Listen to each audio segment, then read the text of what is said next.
अल-कार्दा trust case के हवाले से इमरान खान साहब ने जो अपना पहला वीडियो खिताब किया कल, उन्होंने कहा, उन्होंने कौन से पैसे ले लिए, क्या करप्शन उन्होंने की, पैसा वापस देने को वो तैयार थे, बर्तानिया भेज रही थी, तो हम जाकर अगर वहां केस लड़ते मजीद पैसा वेस्ट होता।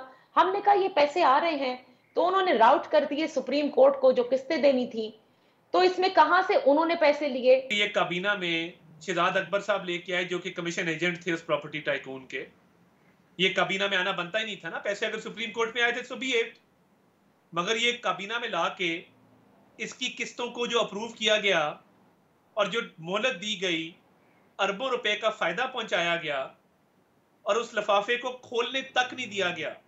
वाहिद मामला है पार्लियामेंट में जिसपे बहस नहीं हुई, बंद लिफाफा लहरा के मंजूरी ली गई, तो दाल में तो कुछ काला था। And at the same time वो जो ट्रस्ट है, क्या ये महज इत्तेफाक है? इज इट अ मियर कोइंसिडेंस कि एक प्रॉपर्टी टाइकून जिसको आप अरबों रुपए का फायदा दे रहे हैं, उसी की एक गिफ्ट आ रहा है आपको 400 कनाल जमीन का, जिसमें आपके सिग्नेचर्स हैं, आप और आपकी अहलिया उसमें ट्रस्टीज हैं। तो ये लिंक जो ड्रॉ होता है कि अरबों रुपए की जमीन आपको इलीगल ग्रेटिफिकेशन में गिफ्ट आती है उसी प्रॉपर्टी टाइकून की तरफ से, जिसके लिए आपने कैबिनेट में बंद लिफाफा करके 190 मिलियन पाउंड की उसको सहूलत दी, उसको आपने फैसिलिटेट अच्छा। किया।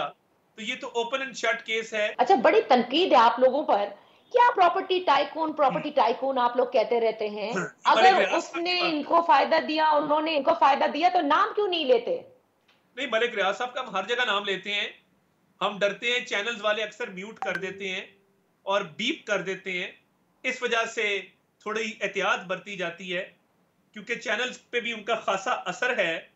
तो मलिक रियाज मलिक रियाज मलिक रियाज मैं तो 3 दफा कह दिया। मैं आपको कई एग्जांपल्स दे सकता हूं जहां पे चैनल्स उनके नाम को बीप कर देते हैं, क्योंकि चैनल्स के बहुत सारे हम नहीं मालकान, करते।